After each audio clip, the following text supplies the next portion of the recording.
कल जो है कल जो है हमने यहाँ तक पढ़ा था एब्जॉर्प्शन ऑफ ओवरहेड्स तक। ठीक है, हमने एब्जॉर्प्शन कॉस्टिंग की बात की थी। हमने कहा था कि वो कॉस्टिंग मेथड है जिसमें हम प्रोडक्शन ओवरहेड्स को प्रोडक्ट की कॉस्ट का पार्ट बनाते हैं। इसमें सारा स्टेप, इसमें डिफरेंट स्टेप्स हमने पढ़े कि किस तरह हम पार्ट बनाते हैं। वो चार स्टेप्स थे। नंबर वन था एलोकेशन ऑफ ओवरहेड्स। उसमें हमने कहा कि अगर एक कॉस्ट है या एक ओवरहेड है उसका ताल्लुक सिर्फ एक डिपार्टमेंट से है तो उस सारी की सारी कॉस्ट को उस डिपार्टमेंट पे एलोकेट कर दो। फिर उसके बाद हमने अपोर्शनमेंट पढ़ा कि अगर कोई ऐसी कॉस्ट है जो कि ओवरऑल है जिसका ताल्लुक डिफरेंट डिपार्टमेंट से है तो हमने उसको डिवाइड कर देना है डिफरेंट डिपार्टमेंट्स पे। किस बेसिस पे? फेयर बेसिस पे। ठीक है। फिर हमने ये रेंट की एग्जांपल ली कि रेंट के लिए फेयर बेसिस एरिया होता है कि जिस डिपार्टमेंट या कॉस्ट सेंटर ने ज्यादा एरिया कवर किया है उसको ज्यादा शेयर मिलना चाहिए। ऐसे ही हमने रेंट को अपोर्शन कर दिया एरिया की बेस पे। उसके बाद हमने री अपोर्शनमेंट पढ़ा। हमने कहा कि यार डिपार्टमेंट्स जो हैं हमारे, जो कॉस्ट सेंटर हुए हैं, वो सर्विस वाले भी शामिल हैं। जबकि सर्विस तो प्रोडक्शन में इन्वॉल्व होती ही नहीं है, वो तो प्रोडक्शन डिपार्टमेंट को जस्ट सर्विस दे रही होती है। हमने कहा कि चलो ये करते हैं कि जो सर्विस के ओवरहेड्स हैं उनको हम दोबारा ले जाते हैं प्रोडक्शन पे फेयर बेसिस पे। फेयर बेसिस जो है वो हमने कैंटीन के लिए देखी कि यार कैंटीन कितने एम्प्लॉयज को खाना खिला रही है डिफरेंट डिपार्टमेंट्स के, उस हिसाब से हमने डिवाइड किया। मेंटेनेंस डिपार्टमेंट का हमने देखा कि यार जितने परसेंट वो सर्विस दे रहे हैं डिफरेंट डिपार्टमेंट्स को, उस हिसाब से हमने डिवाइड किया। रीअपोर्शनमेंट के दो मेथड्स थे, डायरेक्ट मेथड था और स्टेप डाउन मेथड था। डायरेक्ट मेथड का ये मतलब था कि एक जो सर्विस डिपार्टमेंट है वो दोनों प्रोडक्शन डिपार्टमेंट्स को सर्विस दे रहे हैं, एक दूसरे को नहीं दे रहे। जबकि स्टेप डाउन रीअपोर्शनमेंट का मतलब था कि एक सर्विस जो है वो दूसरे को भी प्रोवाइड कर रही है सर्विस। जैसे कि इस एग्जांपल में, इस रजिस्ट्रेशन में जो कैंटीन थी वो मेंटेनेंस को भी सर्विस दे रही थी, फिनिशिंग को भी दे रही थी और असेंबली को भी। इस सिचुएशन में हमने कहा कि पहले हमने जो सर्विस दे रही है उसके रीअपोर्शन करने। हमने कैंटीन के रीअपोर्शन किए तीनों डिपार्टमेंट्स में, असेंबली में, फिनिशिंग में और मेंटेनेंस में। फिर जो मेंटेनेंस के ऑलरेडी एलोकेटेड और अपोर्शन हमें सवाल में गिवन थे उसमें हमने जो रीअपोर्शन हमने किए मेंटेनेंस वाले, रीअपोर्शन कैंटीन वाले हमने किए थे मेंटेनेंस पे, उनको ऐड किया। फिर एडिड फिगर को आगे फर्दर हमने प्रोडक्शन डिपार्टमेंट में डिवाइड किया। इस तरह हमने ओवरहेड्स जो हैं, जो सर्विस डिपार्टमेंट्स के थे, उनको जीरो कर दिया और वो हमने फेयर बेसिस पे रीअपोर्शन कर दिया प्रोडक्शन डिपार्टमेंट पे। उसके बाद लास्ट स्टेप था एब्जॉर्प्शन ऑफ ओवरहेड्स के। फाइनली अब हमने ओवरहेड्स को शामिल करना है प्रोडक्ट में अप्रोप्रिएट बेसिस पे। अब वो बेसिस जो है आपको क्वेश्चन में गिवन होगी। अब हम किस तरह से शामिल करते हैं? हम एक फॉर्मूला यूज करते हैं, OAR, ओवरहेड एब्जॉर्प्शन रेट। उसका ये मतलब होता है कि हम बजटेड ओवरहेड्स को डिवाइड करते हैं बजटेड बेसिस ऑफ एब्जॉर्प्शन। अब बजटेड बेसिस आपको सवाल में गिवन होगी। फॉर एग्जांपल वो आपसे कहता है OAR पर यूनिट निकालो, तो जो बजटेड ओवरहेड्स हैं उनको आपने डिवाइड करना है बजटेड यूनिट से। इससे आपको ये पता चल जाएगा कि एक यूनिट में ओवरहेड कितना डालना है। फिर लेबर आवर्स भी हो सकता है। तो अगर आपसे कहे कि OAR पर लेबर आवर निकालो तो आपने बजटेड आवर्स को बजटेड लेबर, जो बजटेड ओवरहेड्स हैं उनको बजटेड लेबर आवर से डिवाइड करना है। आपके पास OAR पर आवर हो जाएगा। OAR पर आवर आपको ये बताता है कि एक घंटे के हिसाब से लेबर के आपने कितने ओवरहेड शामिल करने हैं प्रोडक्ट में। मिसाल के तौर पर अगर आपका OAR पर आवर $10 आ रहा है और एक यूनिट को बनाने में 2 घंटे आपके लग रहे हैं, इसका मतलब ये है कि 10 × 2 20। एक यूनिट में 20 आना चाहिए OAR। ठीक है, एक घंटे के हिसाब से 10 है, यूनिट को बनाने में 2 घंटे लगते हैं, तो इसका मतलब है 20। ऐसे ही मशीन आवर्स भी हो सकते हैं। और एक और मेथड है परसेंटेज ऑफ प्राइम कॉस्ट। वो आपसे ऐसे भी कह सकता है कि यार आपने ओवरहेड्स जो हैं वो प्राइम कॉस्ट की परसेंटेज के हिसाब से शामिल कराने हैं। अब ये सारा कुछ जो है आपको क्वेश्चन में वो मेंशन करेगा। अब एक चीज जो ट्रिक क्वेश्चन में आती है कि कभी कभार वो मेंशन नहीं करता, वो कहता है आप मुझे मोस्ट अप्रोप्रिएट बेसिस जो आपको लगती है उसके हिसाब से OAR निकाल दो। उस सिचुएशन में सिंपली आपने देखना है कि यार जो OAR है, जो लेवल ऑफ एक्टिविटी मुझे दी हुई है वो लेबर आवर्स में दी हुई है, मशीन आवर्स में दी हुई है। आपने ये देखना है कि जिस डिपार्टमेंट का मैं OAR निकाल रहा हूँ क्या वो लेबर इंटेंसिव है या मशीन इंटेंसिव है, ऑटोमेशन पे चलता है, ज्यादा मशीन्स वर्क करती हैं या मशीन के आवर्स ज्यादा हैं। अगर तो मशीन के आवर्स उस डिपार्टमेंट में ज्यादा हैं तो आपने OAR पर मशीन आवर निकालना है। अगर तो लेबर इंटेंसिव है वो डिपार्टमेंट, लेबर ज्यादा उस डिपार्टमेंट में काम कर रहा है, तो आपने OAR पर लेबर आवर निकालना है। इसी दो में इस तरह का आपको सिनारियो में टेस्ट कर सकता है। ठीक है। अब इसके बाद हमने एक सवाल ये किया था। ठीक है, अब हम आगे मूव करते हैं। जो टॉपिक छोटा सा हमारा रह गया था, under and over absorption of overheads. अब आप मुझे बताएं, जो हम ओवरहेड्स निकालते थे, शामिल करते थे, हम OAR जो कैलकुलेट करते थे, वो किस डेटा के बेस पे करते थे? OAR जो हम कैलकुलेट करते तो थे, वो हम सर हम करते थे, उसके पहले रीअपोर्शन जो हमारे पास जो आती थी OAR अमाउंट जो था, OAR हम कैलकुलेट करते थे overheads. Budgeted overheads divided by budgeted level of activity, यानी कि बजटेड डाटा को यूज करते हुए करते थे। अब हम जब बजटेड को फाइनली, जब टाइम गुजर जाएगा, अकाउंटिंग पीरियड गुजर जाएगा, 1 साल गुजर जाएगा, तो अब हमने उसको कंपेयर करना होगा एक्चुअल के साथ। ठीक है, हमने देखना होगा कि यार जो डिफरेंस है वो क्या है। अब डिफरेंस डिफरेंस जो है वो अंडर या ओवर एब्जॉर्प्शन कहलाता है। ठीक है, तो अंडर या ओवर एब्जॉर्प्शन निकालने के लिए आपने क्या करना है, सबसे पहले तो आपने OAR निकालना है, OAR कितना है। ठीक है, OAR निकालना है आपने कितना है। उसी तरह निकालना है budgeted hours divided by budgeted absorption basis. फिर आपने निकालना है कि आपने कितने शामिल करवाए ओवरहेड एब्जॉर्ब। ये देखें, ये वही स्टैंडर्ड आवर्स की तरह का ही कॉन्सेप्ट आ गया कि फॉर एग्जांपल आपने कहा कि यार OAR पर यूनिट था वो $10 था, और इस साल आपने 100 यूनिट्स बनाए। ठीक है, तो इसका मतलब ये है कि आपने कितने ओवरहेड्स प्रोडक्ट की कॉस्ट में शामिल कराए, 1000। ठीक है, ये आपके आगे ओवरहेड्स एब्जॉर्ब्ड, इतने आपने शामिल कराए। अब मिसाल के तौर पर एक्चुअल जो आपके ओवरहेड्स आगे, वो आगे 1200 आगे। ठीक है, एक्चुअल ओवरहेड्स आपके 1200 आगे, आपने 1000 शामिल कराए जबकि एक्चुअल 1200 थे, तो आपने अंडर एब्जॉर्प्शन की या ओवर एब्जॉर्प्शन की?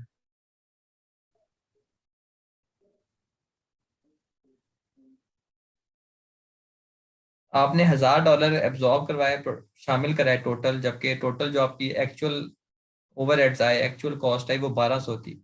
ओवर आपने एब्जॉर्ब किए थे हम। आपने 1000 शामिल कराए, एक्चुअल 1200 थी, तो इसका मतलब है आपने अंडर की है, 200 से कम शामिल कराए प्रोडक्ट की कॉस्ट में। ओवरहेड्स कॉस्ट होती है ना, तो अब आपकी एक्चुअल कॉस्ट अगर 1200 थी, जबकि आपने सिर्फ 1000 शामिल कराई है, तो इससे क्या मतलब है, आपने अंडर एब्जॉर्प्शन की है। ये बात समझ आई है राइट आपको? सर। अब जी सर। प्रॉपर स्टेप के थ्रू करना है। सबसे पहले आपने OAR निकालना है, फिर आपने ओवरहेड्स एब्जॉर्ब निकालना है इस फॉर्मूले के through, OAR multiply by actual level of activity. Actual level of activities के इसलिए हम लेते हैं क्योंकि हमें मतलब कि वो फ्लेक्स बजट हमारा बन जाए, फ्लेक्स डाटा के हिसाब से हम कंपेयर करें, लाइक टू लाइक कंपैरिजन हो, इसीलिए हम एक्चुअल एक्टिविटी लेते हैं OAR, जबकि हम बजटेड लेते हैं। अब ओवरहेड्स एब्जॉर्ब आपने निकाल लिए, फिर आपने एब्जॉर्ब ओवरहेड्स, यानी कि इसका जो आंसर आया है उसको आपने कंपेयर करना है किससे, एक्चुअल ओवरहेड से, जो सवाल में गिवन होंगे। मैं अभी आगे सवाल करूंगा, आपसे पूछूंगा, गौर से सुनेंगे। ओवरहेड्स एब्जॉर्ब निकालने हैं आपने इस फॉर्मूला के थ्रू, फिर आपने एब्जॉर्ब ओवरहेड्स को कंपेयर करना है एक्चुअल के साथ। अब आपने जो ओवरहेड्स एब्जॉर्ब किए, अगर वो ज्यादा थे एक्चुअल के मुकाबले में, इसका ये मतलब है ना कि आपने ज्यादा कॉस्ट शामिल करा दी, जबकि एक्चुअल में कॉस्ट क्या थी, कम थी। ऐसी सिचुएशन को आप कहते हो कि आपने ओवर एब्जॉर्प्शन किया है, कि जरूरत से ज्यादा शामिल करा दिए। और ओवर एब्जॉर्प्शन को आप प्रॉफिट में क्या कर दोगे, ऐड बैक कर दोगे ना, फालतू जो कॉस्ट लगाई है, ठीक है, उसको प्रॉफिट में ऐड बैक कर दो, ताकि प्रॉफिट हमारा उतने से क्या हो जाए, दोबारा इंक्रीज हो जाए। ये भी हम करेंगे भी आगे जाके। ये बात समझ आई है ओवर एब्जॉर्प्शन की? जी सर आगे सर। अब फॉर एग्जांपल, जो ऊपर मैंने आपको सिनारियो बताया था कि आपने जो ओवरहेड्स एब्जॉर्ब करवाए वो कम थे और एक्चुअल कॉस्ट आपकी ज्यादा थी, एक्चुअल ओवरहेड्स ज्यादा थे, इसका मतलब ये है कि आपने अंडर एब्जॉर्ब करवाए। तो अंडर एब्जॉर्ब को आप प्रॉफिट में से क्या कर दोगे, लेस कर दोगे, क्योंकि आपने लेस कॉस्ट चार्ज की है ना, तो जितनी आपने लेस चार्ज की है उसको दोबारा प्रॉफिट में से माइनस कर दो, सिंपल। तो ये ट्रीटमेंट होता है इनका। ये बात समझ आ गई आपको? जी सर आगे समझ। अब ये क्वेश्चन है, अब इस क्वेश्चन में उसने बताया है कि आप बताएं कि ओवरहेड्स अंडर एब्जॉर्ब हुए या ओवर एब्जॉर्ब हुए। ये सामने मैंने आपको बताया है तरीका। पहला स्टेप था, हमने क्या निकालना था, OAR। तो मैं स्टेप 1 करता हूँ, मुझे बताएं OAR की कितना होगा, मुझे बोल के बताएं OAR का फॉर्मूला क्या था। सर बजटेड आवर्स और उसके नीचे budgeted hour divide by budgeted overheads. Budgeted amount of overheads. Budgeted overheads कितने हैं सवाल में? Sir budgeted overheads 148 one 148,750। 50। और बजटेड लेवल ऑफ एक्टिविटी, तो इस सवाल में लेवल ऑफ एक्टिविटी आपको क्या नजर आ रही है? यूनिट्स नजर आ रही है, लेबर आवर्स आ रही है, मशीन आवर्स आ रही है, क्या आ रही है? मशीन आवर्स है। तो कितने आवर्स हैं इधर, कितने आएंगे? 8500 क्योंकि ओएआर में हम क्या यूज करते हैं? Budgeted data. बजटेड तो डेटा। ओएआर आप निकालें आप, क्या आ जाएगा? 148750 डिवाइडेड बाई 8500, 17.5। 17.5 पर मशीन आवर आ जाएगा। स्टेप टू क्या था? हमने ओवरहेड्स को क्या करवाना है? एक्चुअल। एब्जॉर्ब, एब्जॉर्ब जी, करवाना है पहले, एब्जॉर्ब करवाना। O R multiply by actual level of activity के थ्रू। तो स्टेप टू में ओवरहेड्स एब्जॉर्ब मेरे पास आ जाएंगे।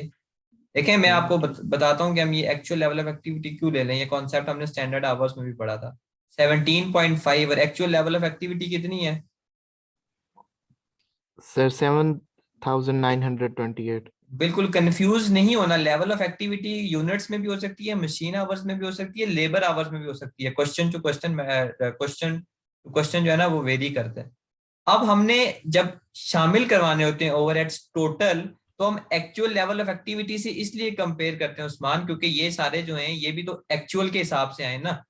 तो हम इसको जी। फ्लेक्स कर देते हैं। जैसे हम स्टैंडर्ड आवर में कॉन्सेप्ट पढ़ते थे ना, कि हम स्टैंडर्ड आवर कैसे निकालते थे? बजटेड डाटा यूज करके। फिर हम उसको एक्चुअल से मल्टीप्लाई करते थे लेवल ऑफ एक्टिविटी से, ताकि लाइक टू लाइक कंपैरिजन हो। तो ओवरहेड एब्जॉर्ब कितने आ जाएंगे आपके पास? 17.5 मल्टीप्लाई बाय 7928, 138740। 138740। स्टेप थ्री क्या था? सर इस स्टेप 3 था कि इसको देखना है कि ओवर या अंडर एब्जॉर्ब है, कंपैरिजन के करना है। साथ तो बजटेड के साथ कंपैरिजन कंपैरिजन करना है। किसका करना है? ओवरहेड्स एब्जॉर्ब का करना है एक्चुअल के साथ उस्मान, ठीक है? जी। जी। ओवरहेड्स एब्जॉर्ब एंड एक्चुअल का। ओवरहेड्स एब्जॉर्ब कितने हैं? सर ओवर एब्जॉर्ब जो है वो 138740 आ रहे हैं। बिल्कुल अभी हमने किए हैं जो 138740। और एक्चुअल कितने हैं? एक्चुअल 146200। तो आपने अंडर एब्जॉर्प्शन की है, ओवर एब्जॉर्प्शन की है? हमने अंडर एब्जॉर्ब किया। यानी कि हमने कॉस्ट कम शामिल कराई, ठीक है? और जबकि जी। कॉस्ट क्या थी? ज्यादा थी। कितने से ज्यादा थी? दोनों का डिफरेंस ले लें। अंडर एब्जॉर्ब हमने कम। एब्जॉर्ब वर्ड को अगर आप इस तरह देख लेना कि इसका मतलब होता है शामिल, इंक्लूड, तो आपके लिए सब कुछ आसान हो जाएगा। तो देखें कितने से, 7460। यानी कि हमने 7460 से कॉस्ट कम शामिल कराई। अब जी। ये हो गया अंडर एब्जॉर्प्शन। क्या है? 7000। 460। क्लियर है अंडर और ओवर एब्जॉर्प्शन का कॉन्सेप्ट? जी सर। ये तीन स्टेप्स हैं, आपने इन्हीं को फॉलो करना है। ये तीनों जो जी फॉर्मूलाज हैं, ये जो फॉर्मूलाज हैं, ये आपको पता होना चाहिए कॉन्सेप्ट। ओ आर कैसे निकालते हैं, ओवरहेड्स एब्जॉर्ब कैसे निकालते हैं। अब अंडर एब्जॉर्ब्ड की जो अमाउंट आ रही है इसको अब क्या करेंगे आगे?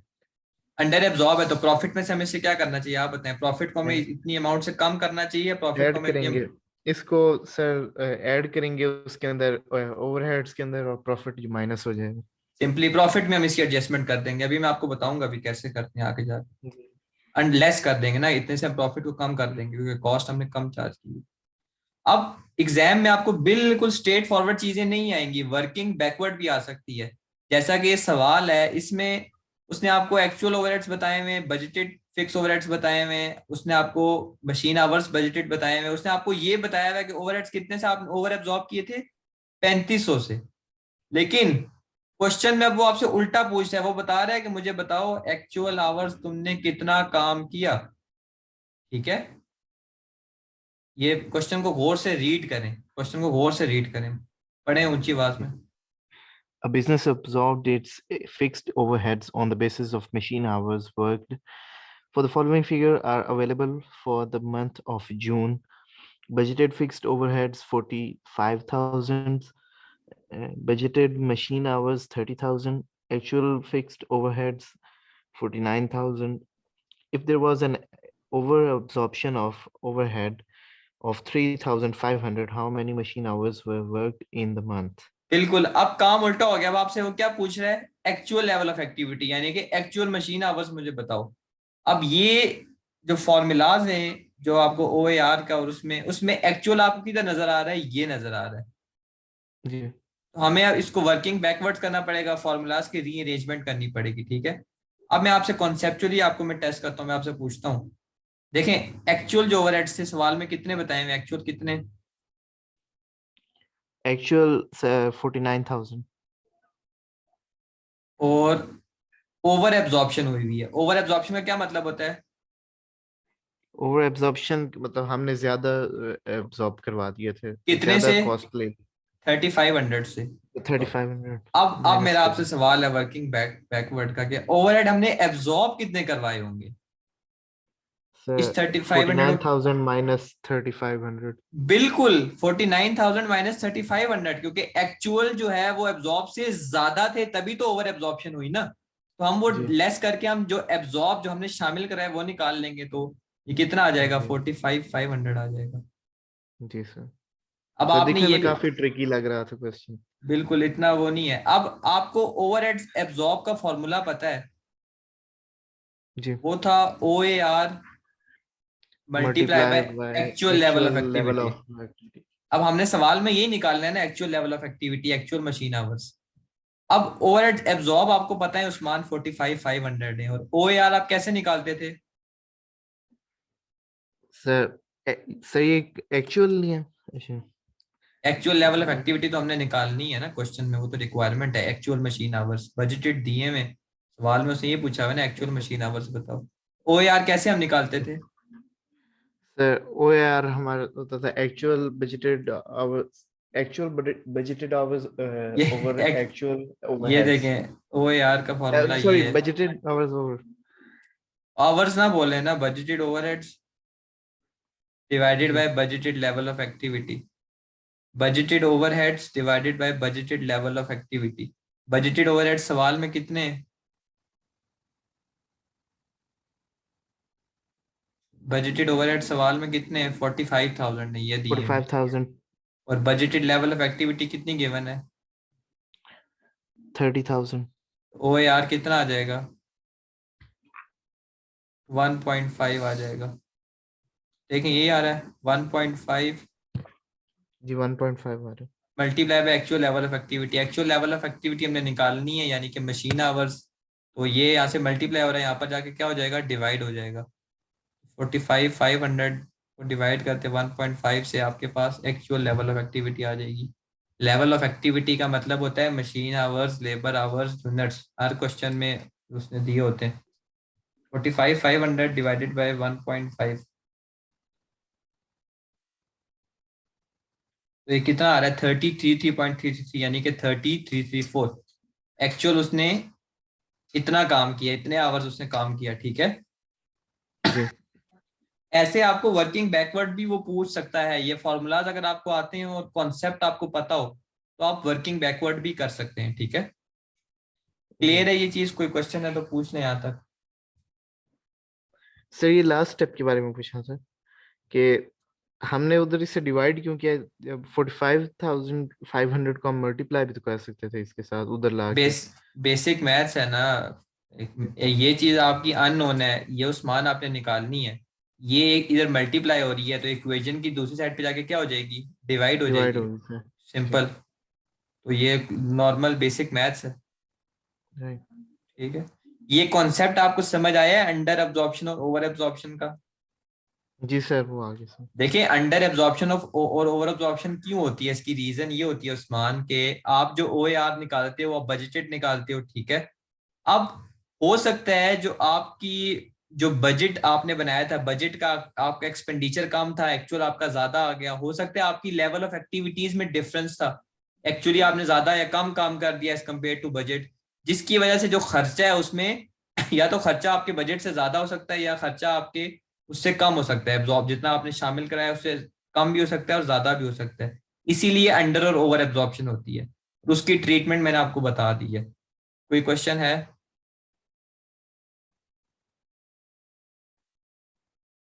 नहीं सर।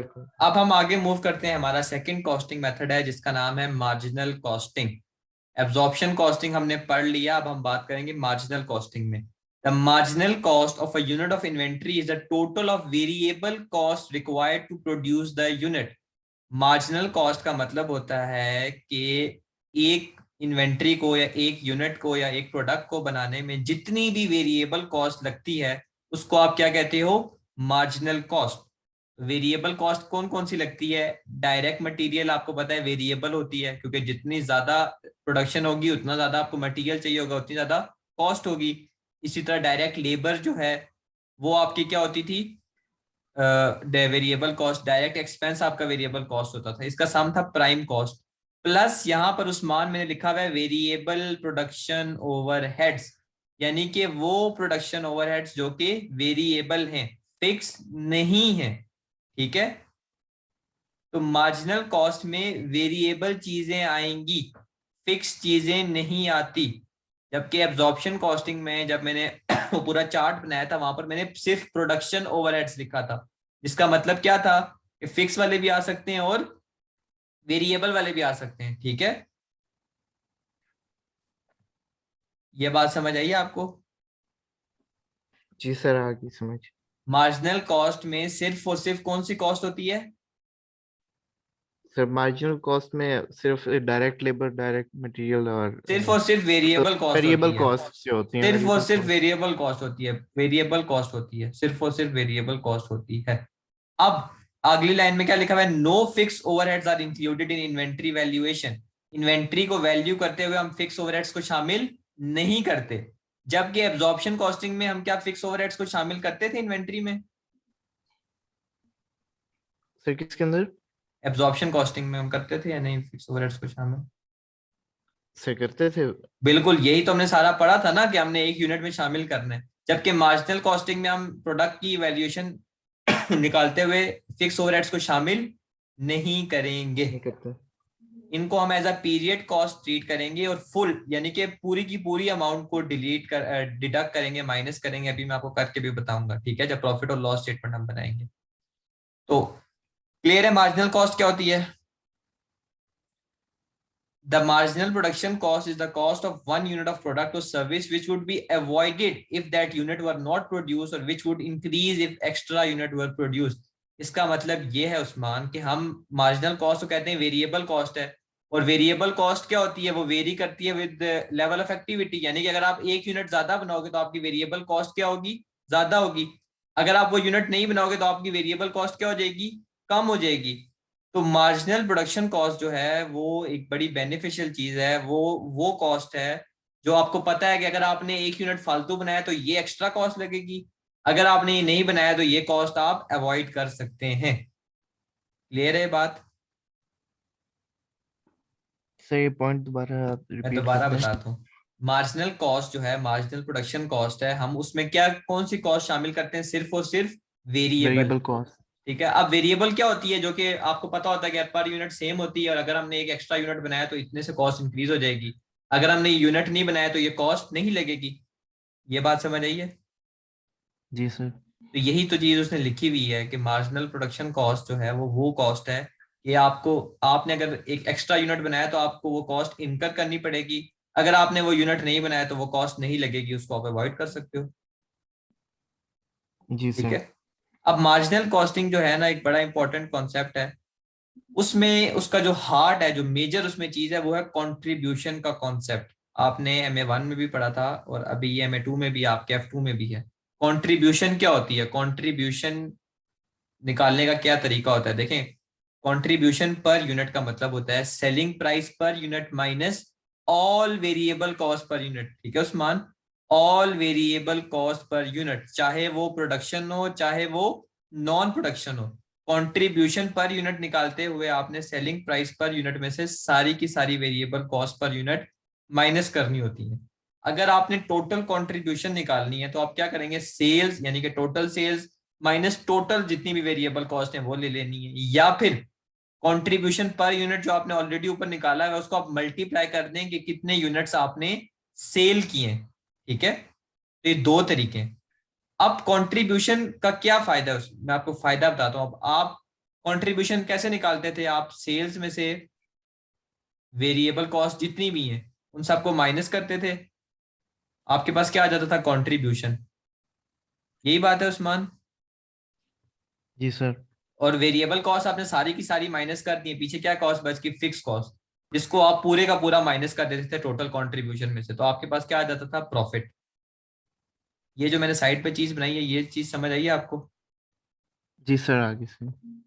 अब कंट्रीब्यूशन पर यूनिट कांस्टेंट होती है, सेम होती है, ठीक है। सेम का ये मतलब है कि जैसे variable cost per unit constant होती थी, वैसे ये भी कांस्टेंट होती है।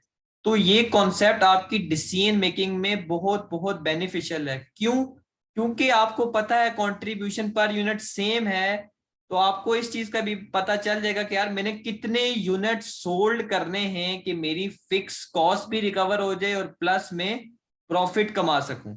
मिसाल के तौर पर उस्मान, आपकी फिक्स कॉस्ट थी 10,000।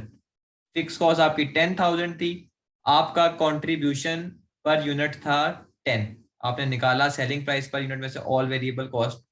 अब आपने देखना है कि यार मैं कितने यूनिट्स बनाऊं कि मेरी फिक्स कॉस्ट रिकवर हो जाए। तो आपकी टोटल कॉस्ट थी 10,000 और एक कंट्रीब्यूशन पर यूनिट 10 थी। इसका मतलब है कि 1,000 यूनिट्स आप बनाएंगे। 1,000 यूनिट्स बनाएंगे तो आप जब उनको बेचेंगे तो पर यूनिट आप कितनी कंट्रीब्यूशन कमाएंगे? 10। और टोटल कितनी हो जाएगी? 10,000। तो 10,000 1,000 यूनिट्स बनाने से आपकी फिक्स कॉस्ट क्या हो जाएगी?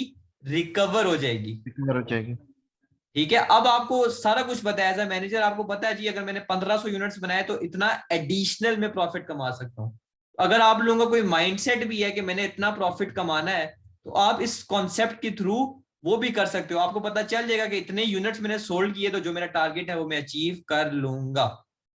इसीलिए ये डिसीजन मेकिंग प्रोसेस के लिए बहुत इंपॉर्टेंट है। ये बात समझ आई आपको?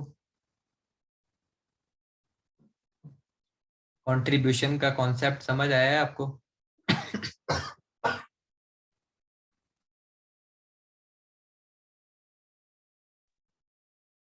अब इसके बाद जो है थर्ड, जो नीचे लाइन में लिखी हुई है, contribution gives us an idea that how much money is available to contribute towards fix cost of an organisation, जो हम बात कर चुके हैं। प्रॉफिट निकालना हो तो आपने टोटल कंट्रीब्यूशन में से टोटल फिक्स कॉस्ट माइनस कर देनी है। टोटल कंट्रीब्यूशन ये है और फिक्स कॉस्ट ये है, जिससे प्रॉफिट आ जाएगा। क्लियर है आपको ये? जी सर, क्लियर है। ये अब इसके बाद एक एग्जांपल है जिससे आपको आइडिया हो जाएगा कि एक कंपनी है, वो प्रोडक्ट बेचती थी 9 का। सिंगल प्रोडक्ट है तो पर यूनिट उसकी वेरिएबल कॉस्ट थी 4 और फिक्स कॉस्ट उसकी थी 70,000 और सेल्स थी उसकी 20,000।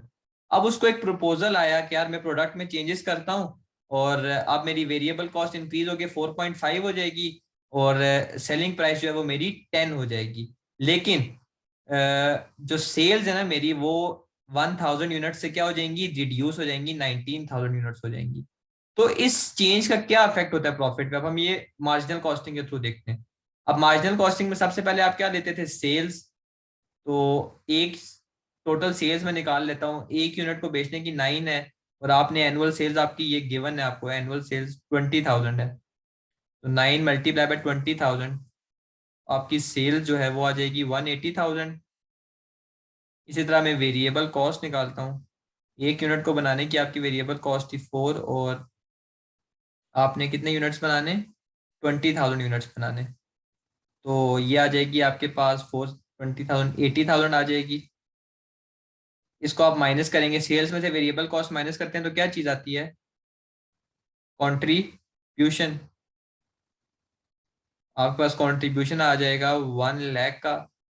और कंट्रीब्यूशन में से आप फिक्स कॉस्ट माइनस करते हो तो आपके पास प्रॉफिट आ जाता है। फिक्स कॉस्ट 70,000 है, तो 30,000 आपका क्या आ गया? प्रॉफिट आ गया।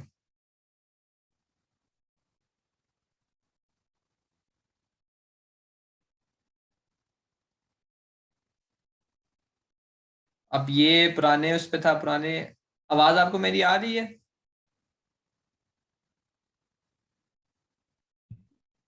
ये सर डिस्कनेक्टेड हो गया था। ये आवाज अब आ रही है? क्लियर है? जी जी, आ रही है अब। सही है। देखें, ये एग्जाम्पल देख ली थी ना आपने? जी, अब देख रहा हूँ। सही है। एक कंपनी है, वो प्रोडक्ट को बेचती है $9 का, ठीक है। उसकी वेरिएबल कॉस्ट है 4 और एनुअल सेल्स है 20,000 और फिक्स कॉस्ट है 70,000 पर एनम। अब मैं उसका प्रॉफिट निकाल रहा हूँ। सेल्स जो थी वो आपकी 20,000 यूनिट्स थी और पर यूनिट प्राइस है 9, तो 180,000 आपकी सेल्स आ गई। वेरिएबल कॉस्ट पर यूनिट 4 थी और 20,000 यूनिट्स हैं तो 80,000 आपकी वेरिएबल कॉस्ट आ गई। इनको आपने माइनस किया, कंट्रीब्यूशन आ गई और कंट्रीब्यूशन में से फिक्स कॉस्ट माइनस किया, आपका प्रॉफिट आ गया। ठीक है। अब एक प्रपोजल आया कंपनी के पास कि आप प्रोडक्ट में थोड़ा अपग्रेड लाएं, ठीक है, या उसका डिजाइन चेंज करें, तो उसकी वजह से आपकी जो वेरिएबल कॉस्ट है वो 4.5 हो जाएगी, आपको सेलिंग प्राइस बढ़ा के 10 करनी पड़ेगी और आपकी जो सेल्स है वो 19,000 यूनिट्स हो जाएंगी, यानी कि 1,000 यूनिट से फॉल हो जाएंगी। अब हमें देखना है कि यार क्या अफेक्ट होगा इस प्रपोजल का। अब हम देख लेते हैं। अब नया प्रपोजल है तो सेल जो है वो मेरी अब 19,000 यूनिट्स हो गई है, लेकिन मेरी प्राइस 10 से बढ़ गई है। 10 × 19,000, टोटल सेल्स मेरे पास आ गई 190,000। इसमें से अब मैं वेरिएबल कॉस्ट को माइनस करूंगा कंट्रीब्यूशन निकालने के लिए। वेरिएबल कॉस्ट अब 4.5 मेरी होगी है, तो 4.5 एक यूनिट की है, टोटल 19,000 यूनिट्स है, तो कितनी आ जाएगी, मल्टीप्लाई करके बताएं। 85,500। 85,500, तो इसको माइनस करके बताएं कंट्रीब्यूशन कितना आया।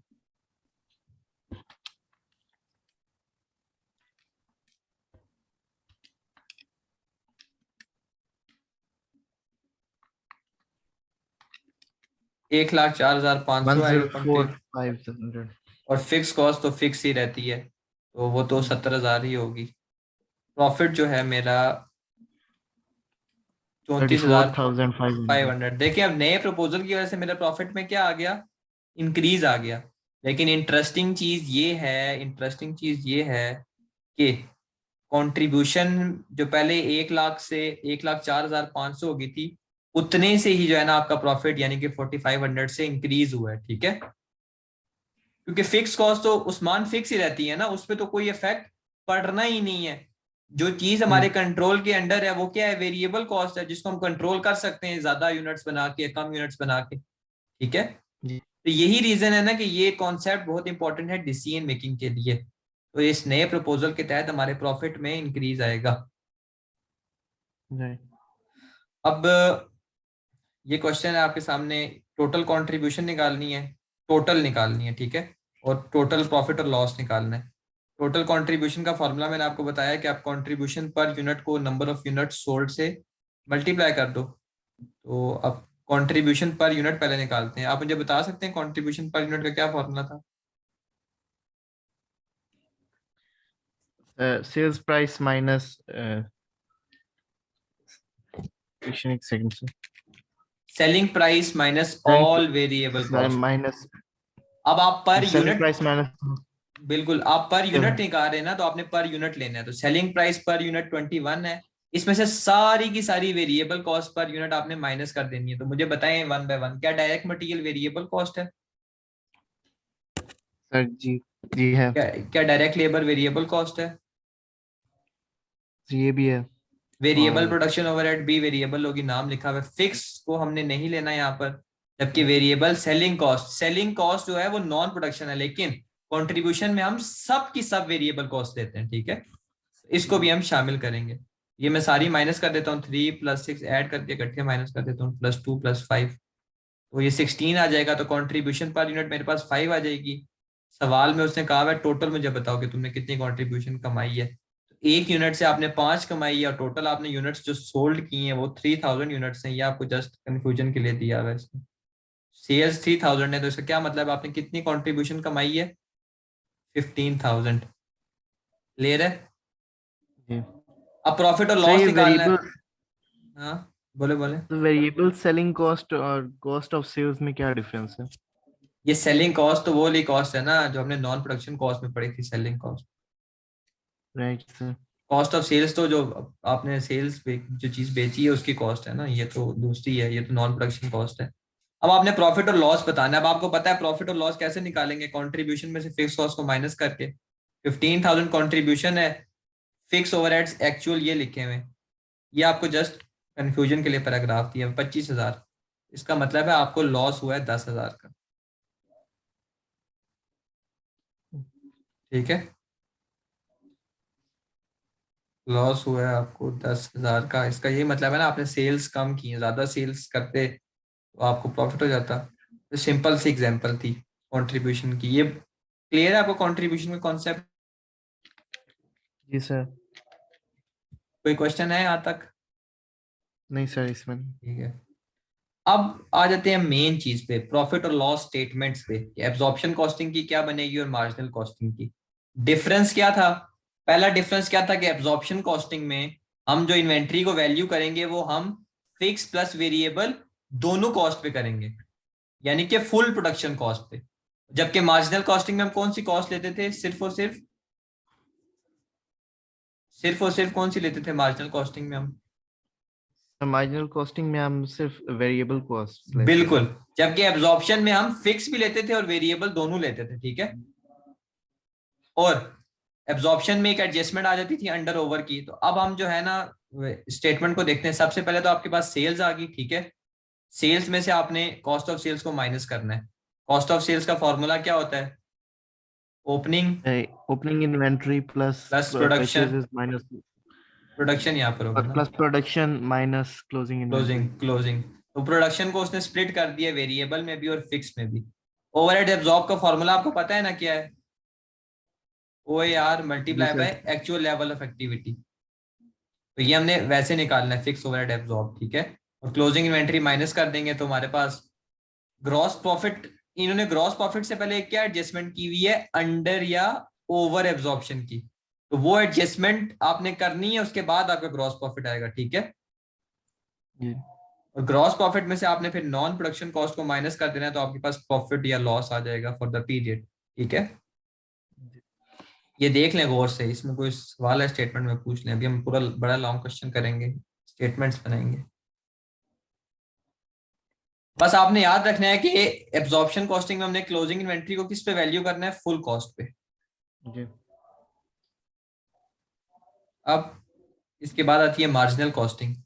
अब मार्जिनल कॉस्टिंग में डिफरेंस देखते हैं। सेल्स वैसे ही आ गया। अब कॉस्ट ऑफ सेल्स में सिर्फ और सिर्फ कौन सी कॉस्ट है? वेरिएबल। और क्लोजिंग इन्वेंट्री को भी हमने किस पे वैल्यू करना है? वेरिएबल कॉस्ट ओनली, सही है। जी फिर हम जब प्रोडक्शन की वेरिएबल कॉस्ट माइनस कर देंगे, फिर उसके बाद अदर वेरिएबल कॉस्ट यानी कि नॉन प्रोडक्शन जो वेरिएबल है वो माइनस करेंगे, तो हमारे पास क्या आ जाएगा? कंट्रीब्यूशन। क्योंकि कंट्रीब्यूशन निकालने के लिए हम क्या करते थे? Sales minus all variable cost. ऊपर जो है वो तो variable cost related to production minus कर दी, और अदर वेरिएबल कॉस्ट का मतलब है नॉन प्रोडक्शन वेरिएबल कॉस्ट, जैसे variable selling cost, administrative cost, वो वाली माइनस की। कंट्रीब्यूशन आ गया। कंट्रीब्यूशन में से हमने फिक्स कॉस्ट को total as a total minus कर देना, तो हमारे पास प्रॉफिट और लॉस आ जाएगा, ठीक है। जी यहाँ पर हम जो है फिक्स कॉस्ट को जो प्रोडक्शन से रिलेटेड होती थी, ओवरहेड्स होती थी, उनको यहाँ पर एब्जॉर्ब करवाते थे, जबकि यहाँ पर ऐसा कुछ भी नहीं है। तो ये डिफरेंस है। अब मैं बनाता हूँ स्टेटमेंट्स, ठीक है। ये क्वेश्चन आपके सामने है। इसने कहा है स्टेटमेंट्स बनाओ मार्जिनल कॉस्टिंग इस्तेमाल करते हुए और एब्जॉर्प्शन कॉस्टिंग करते हुए। पहले मैं यूज करता हूँ मार्जिनल कॉस्टिंग। तो मार्जिनल कॉस्टिंग में अब आप मुझे कैलकुलेटर पकड़ लें और मुझे साथ साथ चीजें बताते जाएं। सबसे पहले तो आ जाएगी हमारे पास सेल्स। सही है जी। अब मुझे बताएं जी, सेल्स कितनी है टोटल? सेल्स की ट्वेंटी वैल्यू थ्री क्या होगी? ट्वेंटी वो थ्री तो हंड्रेड 3300 तो नहीं यूनिट। लिखा हुआ, 2300 यूनिट्स लिखा हुआ है। ये तो यूनिट्स जी लिखे हुए, सेल्स कितनी है? ये सेलिंग प्राइस एक पर यूनिट सेकंड। लिखी है। 40.90 से ये टू लिखी जीरो हुई है, सेवन थाउजेंड ये लिखी हुई है उस 90। एक जी। यूनिट की सेलिंग प्राइस 90 है और 2300 आपने सेल्स की है, तो सेल्स आपके पास कितनी आ जाएगी? 2300 two zero multiply by seven thousand 207,000। Sales के बाद आपने कॉस्ट ऑफ सेल्स को माइनस करना होता है, ठीक है। अब कॉस्ट ऑफ सेल्स के लिए हमें पहले देखना पड़ेगा। कॉस्ट ऑफ सेल्स में आता है पहले ओपनिंग इन्वेंट्री। तो ओपनिंग इन्वेंट्री सवाल में कोई गिवन ही नहीं है, नील है। प्लस ओपनिंग इन्वेंट्री जी जीरो प्लस है सर। प्रोडक्शन यहाँ पर आएगी। प्रोडक्शन की कौन सी कॉस्ट आएगी? टोटल कॉस्ट आएगी या सिर्फ वेरिएबल आएगी? सर इसके अंदर फिर टोटल कॉस्ट आएगी क्योंकि एब्जॉर्प्शन है ना सर। मार्जिनल कॉस्टिंग है ऊपर देखें, सर वेरिएबल है ये। तो यहाँ पर सिर्फ और सिर्फ वेरिएबल प्रोडक्शन कॉस्ट आएगी, जी वेरिएबल प्रोडक्शन सर। कॉस्ट। तो वेरिएबल कॉस्ट प्रोडक्शन यूनिट्स तो हमें पता है 2500 हैं, लेकिन अब उनकी कॉस्ट निकालनी है 2500, क्योंकि प्रोडक्शन इतने यूनिट्स हमने बनाए मल्टीप्लाई बाय। 30,000। अब वेरिएबल कॉस्ट देखते हैं कौन कौन सी है। एक डायरेक्ट मटेरियल है 15, डायरेक्ट लेबर है 18, तो 18 प्लस 15 33। वेरिएबल प्रोडक्शन ओवरहेड्स हैं 12 के, 33 प्लस 12 45, और वेरिएबल सेलिंग ओवरहेड्स हैं 1 46 है टोटल वेरिएबल कॉस्ट। तो वेरिएबल प्रोडक्शन कॉस्ट कितनी आ जाएगी? 1,150,000। 1 मिलियन तो नहीं आएगा, 2500 को आपने 46 से मल्टीप्लाई करना है, वन वन फाइव 10,000 हो गया। 115,000। इसके या बाद जीरो एक्स्ट्रा माइनस लग गया आपने करना है 1,000। Closing inventory. अब आप मुझे बताएं क्लोजिंग इन्वेंट्री के कितने यूनिट्स हैं?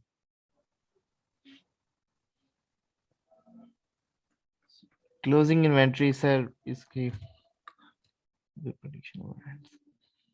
सेल्स क्लोजिंग के साथ माइनस कर देंगे ना सर। क्लोजिंग इन्वेंट्री कैसे निकालते थे? Opening plus production minus sales. या सेल्स को माइनस करेंगे ओपनिंग इसमें से। ओपनिंग 0, प्रोडक्शन 2500 है, सेल्स 2300 है, तो 200। अब दूसरा आसान तरीका है कि यार आपने बनाए बनाए 2500 है और बेचे सिर्फ कितने, 2300। इसका क्या मतलब है, पीछे कितने बचे हुए हैं, 200। इन 200 को आपने कौन सी कॉस्ट पे वैल्यू करना है? फुल कॉस्ट पे, वेरिएबल कॉस्ट पे? Variable cost. वेरिएबल कॉस्ट आपने ऑलरेडी निकाली हुई है 46, यहाँ पर आ जाएगी। तो 200 टाइम्स 46, 9200 यहाँ पर क्लोजिंग इन्वेंट्री आ गई जो डिडक्ट हो रही है। अब एक चीज आपने ख्याल रखना है कि कॉस्ट ऑफ सेल्स, क्योंकि कॉस्ट ऑफ सेल्स हम निकाले ना, हमने ये माइनस करना है, तो ये हमने इनके जो साइंस है वो ऑपोजिट हमें करने पड़ेंगे। मेरी बात समझ आई है? एंड सर रिपीट कर दें प्लीज। जैसे कॉस्ट ऑफ सेल्स यहाँ पर लेस हो रही है ना, और कॉस्ट ऑफ सेल्स का इटसेल्फ फॉर्मूला था opening plus production minus closing. तो ओपनिंग 0 थी, प्रोडक्शन कॉस्ट थी 115,000, और क्लोजिंग थी वो थी 9200। तो कॉस्ट ऑफ सेल्स इस तरह आएगी, निकालें। 11,115,000 माइनस 9200, तो ये आ जाता है 105,800। तो यहाँ पर आ जाएगी कॉस्ट ऑफ सेल्स 105,800, जिसको हमने क्या करना है, माइनस करना है। मैं यहाँ पर 2 बना देता हूँ, ये कंफ्यूजन हो जाएगी हर किसी को, क्योंकि कॉस्ट ऑफ सेल्स तो लेस होती है ना, यहाँ पर ऐसे। अब सेल्स में से कॉस्ट ऑफ सेल्स को माइनस करेंगे। ये जो मैंने की है बात आपको समझ आई है? जी सर। क्योंकि कॉस्ट ऑफ सेल्स तो हमने लेस करनी है ना, उसका टोटल जो भी आया, पहले जी टोटल हाँ। निकालना है फिर उसको लेस करना है। तो 207,000 यहाँ पर मैं लिख देता हूँ।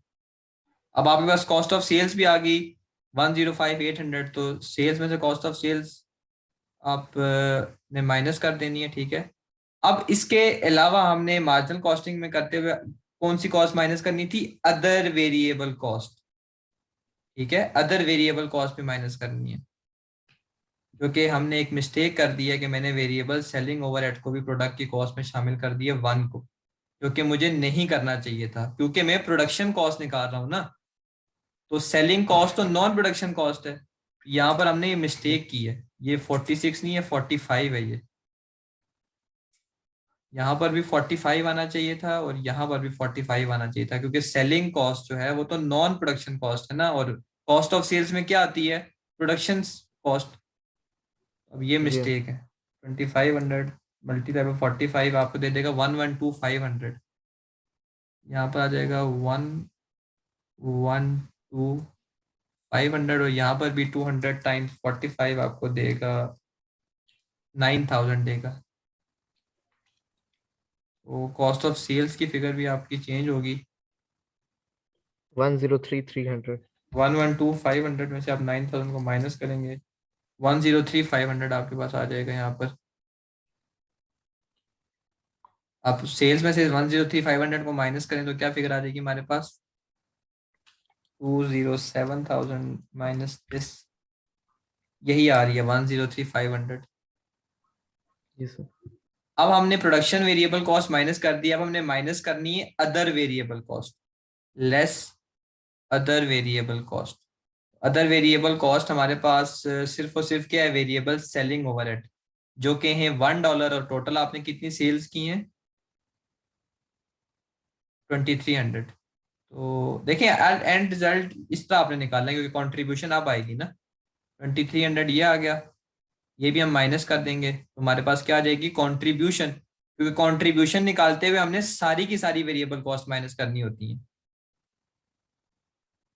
ये चीज आपको समझ आई है कि नहीं आई?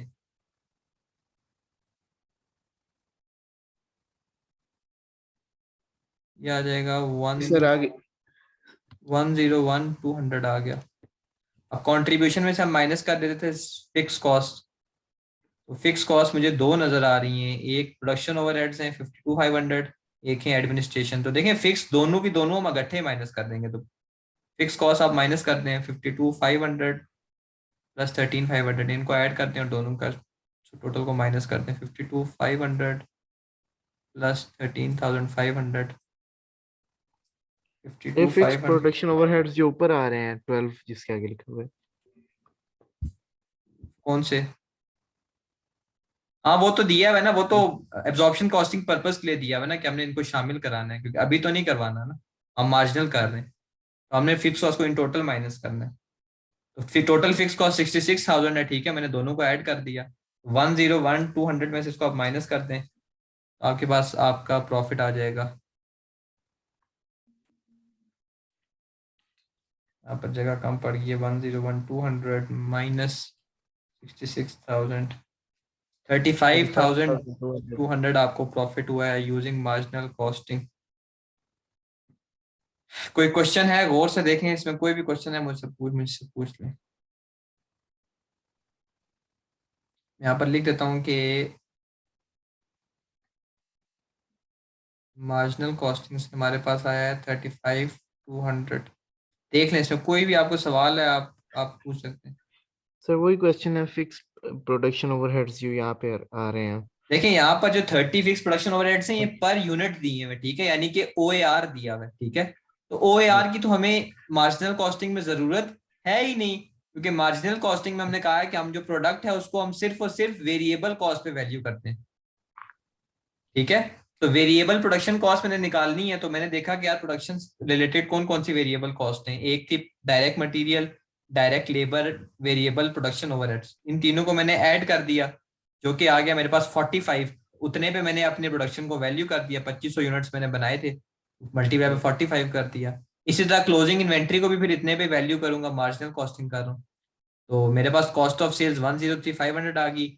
अब मैंने प्रोडक्शन की तो सारी की सारी वेरिएबल माइनस कर दी है, उसमें से मैं बाकी भी नॉन प्रोडक्शन भी माइनस कर दूंगा जब, तो मेरे पास कंट्रीब्यूशन आ जाएगा, sales minus all variable cost बन जाएगा। और कंट्रीब्यूशन में से मैं टोटल फिक्स कॉस्ट माइनस कर दूंगा, जो कि एक प्रोडक्शन की थी 52,500, नॉन प्रोडक्शन थी 13,500, टोटल 66,000 थी, वो मैंने डिडक्ट कर दी, मेरे पास 35,200 का प्रॉफिट आ गया, ठीक है।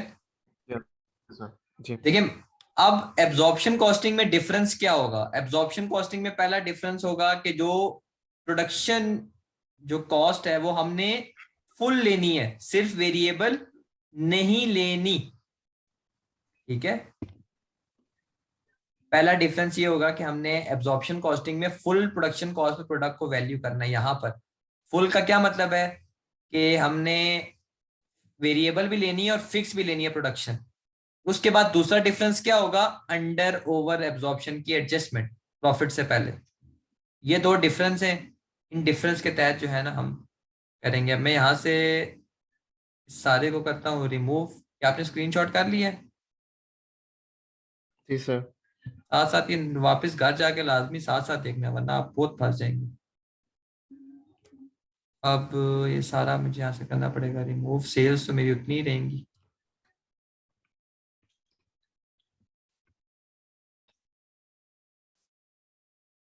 अब हमने एब्जॉर्प्शन कॉस्टिंग के तहत करना है, तो सबसे पहले एब्जॉर्प्शन कॉस्टिंग का फॉर्मेट मैं आपको दोबारा से दिखा देता हूँ कि इसमें आपने कॉस्ट ऑफ सेल्स में जो प्रोडक्शन कॉस्ट है वो फुल लेनी है, यानी कि फिक्स और वेरिएबल दोनों, और क्लोजिंग इन्वेंट्री को भी फुल कॉस्ट पे वैल्यू करना है। और फिर अंडर ओवर एब्जॉर्प्शन की एडजस्टमेंट आ जाएगी, और ग्रॉस प्रॉफिट में से आपने नॉन प्रोडक्शन जो कॉस्ट है वो आपने कहां से माइनस करनी है, ग्रॉस प्रॉफिट के बाद करनी है, ठीक है। तो ऐसे अब हम लेके चलेंगे। अब हम ये करते हैं इसको सॉल्व, ठीक है।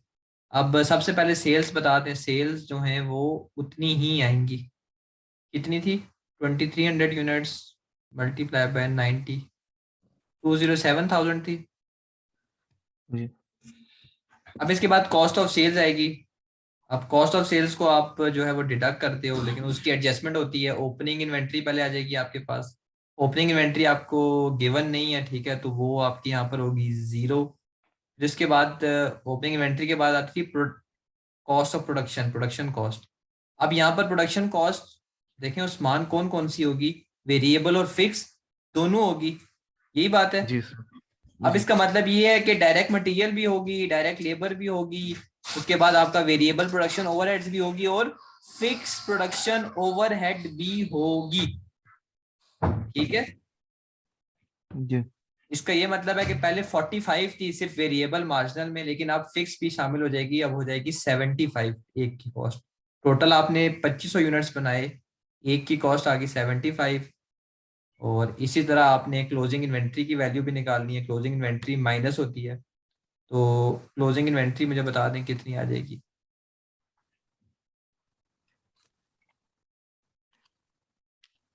अब मैं देखता हूँ less production cost minus closing. 187,500। Closing निकलेगी कैसे, 2500, सॉरी 200 यूनिट्स हैं क्लोजिंग इन्वेंट्री में, और इसको आपने मल्टीप्लाई कर देना है 75 से। 2500 मल्टीप्लाई बाय 75 कितना आता है,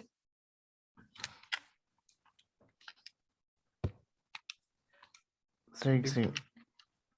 ये आ जाता वन है एट सेवन फाइव हंड्रेड 500। और क्लोजिंग इन्वेंट्री की वैल्यू कितनी आ जाएगी, 200 मल्टीप्लाई बाय 75, 15,000 आ जाएगी। 15,000।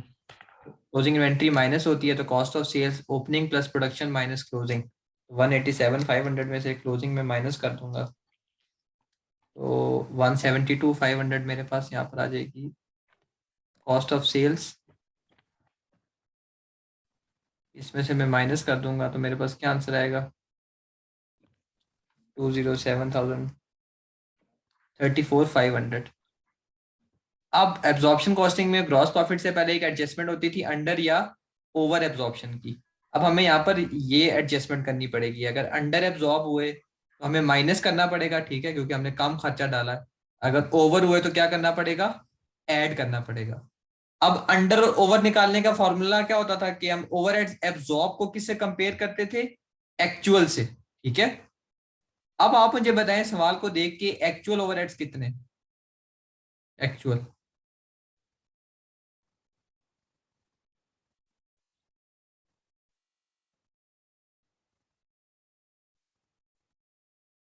ये लिखे हुए हैं 52,500, ठीक है, ये लिखे हुए नीचे। सही। फिक्स प्रोडक्शन ओवरहेड्स नहीं है, वही है ना, वेरिएबल। वो वेरिएबल, वेरिएबल तो है नहीं ना। हम जो अभी जो सारा जी कुछ पढ़े थे अंडर ओवर एब्जॉर्प्शन वही तो कर रहे हैं ना, वो फिक्स के लिए थी। जी ये तो नॉन प्रोडक्शन कॉस्ट है, जो कि फिक्स एडमिनिस्ट्रेशन कॉस्ट है ना, ये तो नॉन प्रोडक्शन है। और मार्जिनल कॉस्टिंग की स्टेटमेंट ऑफ प्रॉफिट और लॉस में आप नॉन प्रोडक्शन कॉस्ट को प्रॉफिट निकालने के बाद माइनस करते हो। अब मैं देखता हूँ कि अंडर है ओवर, एक्चुअल ओवरहेड्स 52,500 थे। अब मैंने निकालने एब्जॉर्ब, एब्जॉर्ब ओवरहेड्स कितने, कि हमने कितने एब्जॉर्ब करवाए। ओ ए आर जो है वो क्या होता था पर यूनिट, यहाँ पर दिया हुआ है देखें, फिक्स प्रोडक्शन ओवरहेड 30 जो है ये यूनिट कॉस्ट है। यानी कि फिक्स प्रोडक्शन ओवरहेड आपने पर यूनिट 30 शामिल करवाने हैं, तो यही हमारा क्या हुआ, ओ ए आर वो यार। Multiply by level of activity. तो आपको क्वेश्चन में दी हुई है कितने यूनिट्स आपने बनाए हैं, 2500। 30 मल्टीप्लाई बाय 2500 कितना आ जाएगा। जो चीज समझ नहीं आ रही फाइव उसी वक्त थाउजेंड पूछ लेनी है। 75,000। 75,000। अब मेरा आपसे सवाल है कि आपने जो ओवरहेड्स शामिल करवाए प्रोडक्ट की कॉस्ट में वो 75,000 थे, लेकिन आपका खर्चा जो है वो सिर्फ 52,500 आया। क्या आपने अंडर एब्जॉर्प्शन की या ओवर एब्जॉर्प्शन की, पूरा एब्जॉर्प्शन हमने किया। 22,500 से, ठीक है, 22,500 से हमने ज्यादा चार्ज कर दिया, तो इसको मैं क्या कर दूंगा, यहाँ पर ऐड कर दूंगा। 22,500 से, हाँ देखें यही आ रहा है ना, तो मेरे पास आ जाएगा gross profit.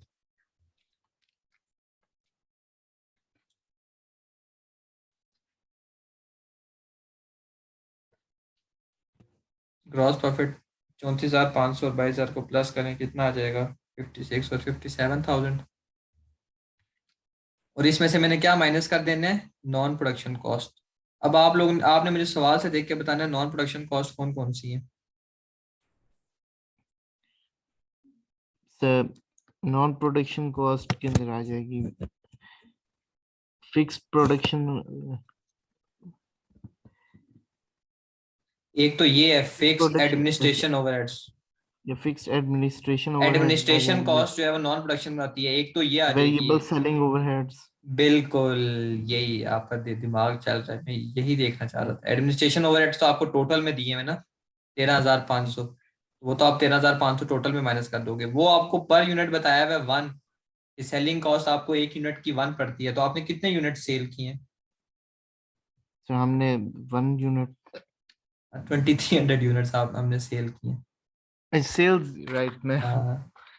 Variable selling overheads देख रहा था। वेरिएबल जी selling cost, variable selling overheads वही है, उसी की अब बात है। एक 1 पर यूनिट है ना, ये यूनिट डाटा दिया हुआ है, तो टोटल 2300 आपने बेचे, तो इसका क्या मतलब है 2,300 आ जाएगी। तो 57,000 में से दोनों चीजें माइनस करें, आपके पास प्रॉफिट आ जाएगा।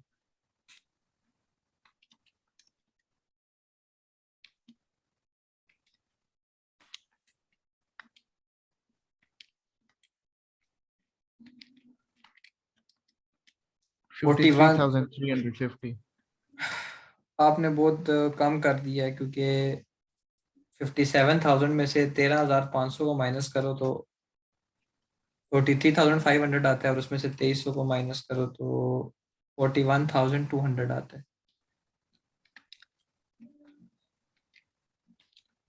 तो देखें दोनों मेथड्स के तहत हमारे पास प्रॉफिट भी क्या आया, डिफरेंट आया। मार्जिनल कॉस्टिंग से हमारे पास प्रॉफिट आता था 35,200, एब्जॉर्प्शन कॉस्टिंग से हमारे पास जो प्रॉफिट आ रहा था वो था 41,200। तो डिफरेंट कॉस्टिंग मेथड से डिफरेंट आंसर आते हैं, ठीक है। इसकी रीज़न ये है क्योंकि हम फिक्स ओवरहेड्स को एब्जॉर्प्शन कॉस्टिंग में शामिल कराते हैं प्रोडक्ट की कॉस्ट में, जबकि मार्जिनल में ऐसा नहीं करते। तो एब्जॉर्ब्ड ओवरहेड्स के डिफरेंस की वजह से हमारे पास प्रॉफिट में भी क्या आ जाता है, डिफरेंस आ जाता है। ये दोनों स्टेटमेंट्स क्लियर हैं। कोई जी हाँ क्वेश्चन सर। है। अब हमारा लास्ट सा टॉपिक है, छोटा सा टॉपिक है, जिसके बाद ये खत्म है हमारी, वो है प्रॉफिट रिकंसिलिएशन। अब एक मेथड है जिसके तहत ये जो प्रॉफिट आपका दोनों का डिफरेंस आया है ना, आप वो मालूम कर सकते हैं। अगर आपको ये बताओ कि एब्जॉर्प्शन कॉस्टिंग का प्रॉफिट क्या आया था और इन्वेंट्रीज क्या थी, तो आप बता सकते हो कि मार्जिनल का प्रॉफिट क्या आएगा, यानी कि शॉर्टकट तरीके से इसको आप कहते हो प्रॉफिट रिकंसिलिएशन। अब दोनों कॉस्टिंग मेथड्स के दरमियान अगर आपने प्रॉफिट का फर्क निकालना है, उसका फॉर्मूला ये है, चेंज इन इन्वेंट्री के आपकी क्लोजिंग इन्वेंट्री और ओपनिंग इन्वेंट्री में कितना चेंज आया, multiply by fix OAR per unit या फिक्स कॉस्ट पर यूनिट। जो फिक्स ओवरहेड्स आपको पर यूनिट दिए होंगे उससे आप मल्टीप्लाई कर दोगे, आपको पता चल जाएगा कि यार दोनों कॉस्टिंग मेथड्स के दरमियान कितने का डिफरेंस है, ठीक है। ये बात समझ आइए, डिफरेंस इन प्रॉफिट कैसे निकालते हैं। जी हाँ सर। अब हम ये देख के भी चेक कर लेते हैं, इसी एग्जांपल के थ्रू करते हैं। अब डिफरेंस इन प्रॉफिट में निकालता हूं, मैंने कहा था कि मैंने देखनी है कि इन्वेंट्री में चेंज कितना आया है, तो कितना चेंज आया इन्वेंट्री में क्लोजिंग और ओपनिंग के दरमियान, कितना डिफरेंस है।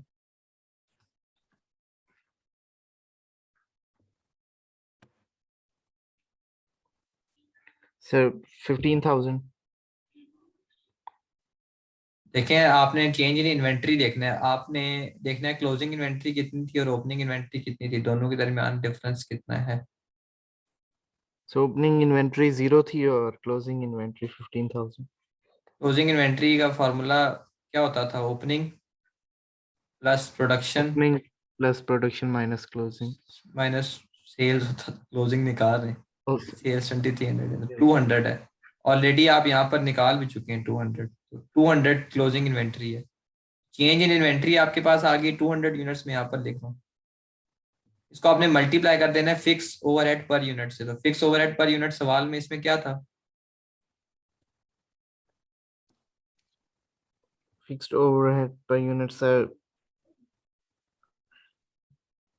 30. 30 था। 30 से आप मल्टीप्लाई कर दें, 200 को 30 से मल्टीप्लाई करें तो क्या आता है? 6000। अब आपको पता है कि दोनों कॉस्टिंग मेथड्स के दरमियान फर्क कितना है? 6000 का। और ये बात आप यहां से प्रूव भी कर सकते हैं। हमने आपके सामने प्रॉफिट निकाला, एक 35,200 था और दूसरा 41,200। डिफरेंस 6000 ही है। सही है? जी पहली बात समझ आई। अब आपको पता है कि दोनों के दरमियान ये फर्क है। अब क्वेश्चन ये राइज होता है कि आपको कैसे पता चलेगा कि प्रॉफिट जो है किस कॉस्टिंग मेथड का ज्यादा है। अब अगर क्लोजिंग इन्वेंट्री आपकी ओपनिंग इन्वेंट्री से ज्यादा हुई या आपकी प्रोडक्शन सेल से ज्यादा हुई, एक ही मतलब है कि बनाए आपने ज्यादा, बेचे कम, तो कुछ क्लोजिंग में पड़े हुए। अगर क्लोजिंग इन्वेंट्री आपकी ओपनिंग इन्वेंट्री से ज्यादा हुई या आपकी प्रोडक्शन आपकी सेल से ज्यादा हुई, तो एब्जॉर्प्शन कॉस्टिंग आपको ज्यादा प्रॉफिट देगा। उसकी रीजन ये है उस्मान कि अगर आपकी क्लोजिंग इन्वेंट्री ज्यादा है तो इसका ये मतलब होगा कि ये जो क्लोजिंग इन्वेंट्री है 200 वाली, ये जितनी ज्यादा होगी और इसको आप फुल प्रोडक्शन कॉस्ट पे वैल्यू कर रहे हो, तो ये फिगर उतनी ही ज्यादा होगी। और क्लोजिंग इन्वेंट्री ज्यादा होने की वजह से कॉस्ट ऑफ सेल्स क्या हो जाएगी? कम हो जाएगी। और कॉस्ट ऑफ सेल्स के कम होने की वजह से प्रॉफिट क्या हो जाएगा? इंक्रीज हो जाएगा। ये बात मेरी आपको समझ आई है कि नहीं आई? सर, आ गई है समझ। देखे ना, ये जो क्लोजिंग है 200, ये माइनस होती थी ना कॉस्ट ऑफ सेल्स से। जी तो अगर ज्यादा फिगर माइनस होगी तो कॉस्ट ऑफ सेल्स को कम कर देगी, और अगर कॉस्ट ऑफ सेल्स जी, कम हुई तो प्रॉफिट क्या हो जाएगा? ज्यादा हो जाएगा। प्लस ज्यादा हो जाएगा। और आप ये प्रूव भी कर सकते हैं ना, इस सिचुएशन में भी एब्जॉर्प्शन कॉस्टिंग का प्रॉफिट क्या है? ज्यादा है, 41,200। वैसे नॉर्मली भी आप करेंगे तो यही होगा। तो ये तरीका है। इसी के बिल्कुल ऑपोजिट, अगर आपकी ओपनिंग इन्वेंट्री अगर क्लोजिंग से ज्यादा हुई या आपकी सेल्स ज्यादा हुई प्रोडक्शन से, तो इसका क्या मतलब है कि कौन सा प्रॉफिट ज्यादा, कौन सी कॉस्टिंग ज्यादा मेथड का उसका मतलब ये हुआ कि मार्जिनल कॉस्टिंग आपको हायर मार्जिनल प्रॉफिट देगा। कॉस्टिंग में ठीक है? ज्यादा है प्रॉफिट। अगर दोनों जी बराबर हुई तो दोनों का प्रॉफिट सेम होगा।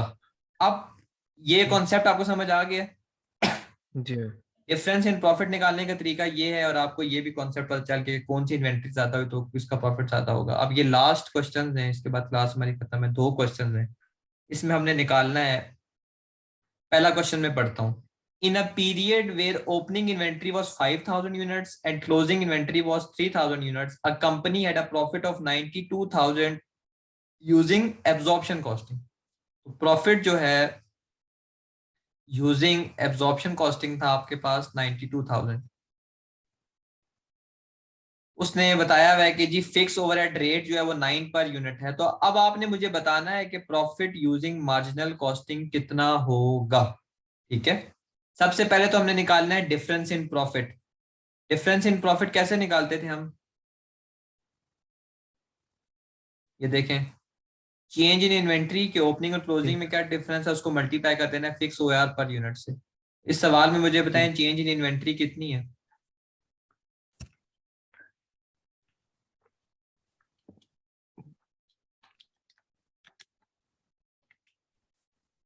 चेंज इन इन्वेंट्री पहले बता देना कितनी है, इन्वेंट्री में कितना डिफरेंस? 2000। 2000। देखिए माइनस शाइनस नहीं लिखना है इसमें, ये नहीं बताना क्लोजिंग माइनस ओपनिंग, मतलब कि माइनस में नहीं, बस डिफरेंस बताना है 2000। इसको मैंने किससे मल्टीप्लाई जी करना है? Fix O A R per unit से, जो कि 9 है। मुझे अब ये पता चल गया कि 18,000 का डिफरेंस है दोनों प्रॉफिट मेथड, दोनों कॉस्टिंग मेथड्स में। ठीक है, प्रॉफिट का। लेकिन सवाल ये पैदा होता है कि किसका कॉस्टिंग मेथड का प्रॉफिट ज्यादा है, कि मैंने इस डिफरेंस को इस एब्जॉर्प्शन कॉस्टिंग वाले में ऐड करना है या माइनस करना है। उसके लिए आपने ये कॉन्सेप्ट इस्तेमाल करना है, क्लोजिंग ओपनिंग वाला। अगर क्लोजिंग इन्वेंट्री ज्यादा हुई ओपनिंग से तो इसका मतलब है एब्जॉर्प्शन ज्यादा प्रॉफिट देगा। अगर ओपनिंग इन्वेंट्री ज्यादा हुई क्लोजिंग से तो उसका क्या मतलब है? मार्जिनल ज्यादा प्रॉफिट देगा। इस सिचुएशन में किस कॉस्टिंग मेथड का प्रॉफिट ज्यादा होना चाहिए?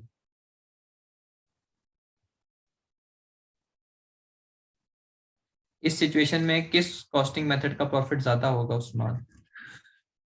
सर, मार्जिनल कॉस्टिंग का प्रॉफिट ज्यादा होगा इसमें, ज्यादा दैट यू हैव टू। होगा। बिल्कुल, क्योंकि ओपनिंग ज्यादा है। अब मेरा आपसे सवाल ये है, आपको पता है कि एब्जॉर्प्शन का प्रॉफिट 92,000 है और आपको ये भी पता है कि दोनों प्रॉफिट्स के दरमियान फर्क 18,000 है, तो मार्जिनल का कितना होगा?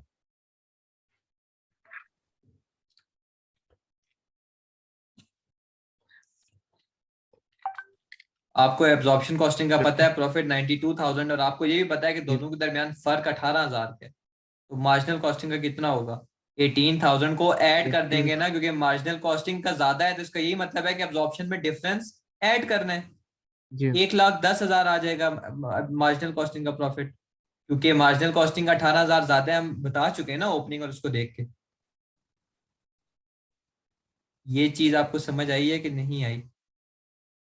सर, ये लास्ट पॉइंट जो है उसकी मुझे जरा समझ नहीं आई। सर, ये देखिए जो आपने डिफरेंस चलिए। मैं बताता हूँ आपको, आपने कहा कि ओपनिंग इन्वेंट्री ज्यादा है क्लोजिंग से, और आपने मुझे कहा कि मार्जिनल कॉस्टिंग का प्रॉफिट ज्यादा होगा, यही बात आपने मुझे जी कही। जी ठीक है। फिर डिफरेंस इन प्रॉफिट का क्या मतलब होता है कि दोनों कॉस्टिंग मेथड्स के दरमियान प्रॉफिट में कितना फर्क होगा? वो 18,000 जी है।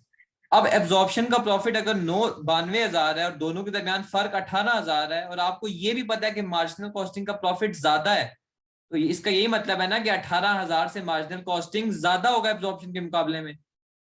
जी इसीलिए मैंने इसको ऐड कर दिया, अगर कम होना होता तो मैं माइनस कर देता। Right sir. ठीक है। अब ये ठीक सेकंड समझ क्वेश्चन करते हैं। अब वो कह रहा है कि प्रॉफिट यूजिंग एब्जॉर्प्शन कॉस्टिंग निकालो। इस दूसरे सवाल में उसने आपको मार्जिनल कॉस्टिंग का प्रॉफिट दिया हुआ है। अब आप सवाल को पढ़े और मुझे बताएंगे किस कॉस्टिंग मेथड का प्रॉफिट ज्यादा होगा।